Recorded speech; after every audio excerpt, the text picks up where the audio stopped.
Sevgisizliğin sabahından 15 kara Şubat'ına merhaba. Sana sevgisizliğin diyarından sesleniyorum ey sevgili.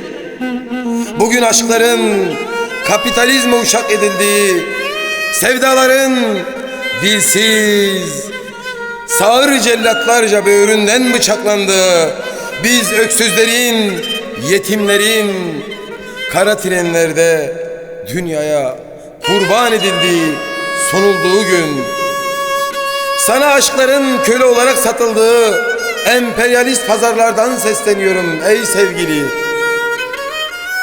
Bugün anaların gözyaşlarıyla toprağa diri diri gömüldüğü, babaların kolsuz bacaksız bırakıldığı, tüm engelsiz aşka dair güzel duygularımın çocuk bedenlerin kimyasal kimlerle nefessiz, soluksuz halepçeleştirildiği gündür.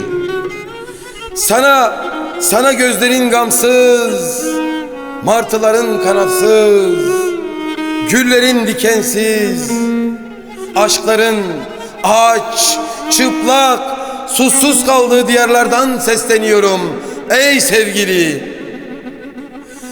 Ey sevgili,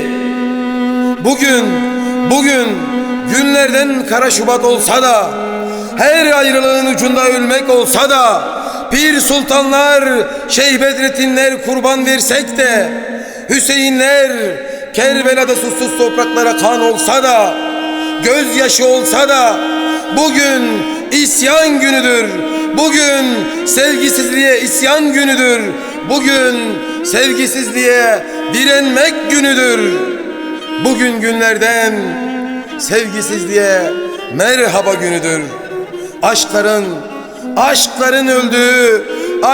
öldüğü, öldürüldüğü gündür bugün.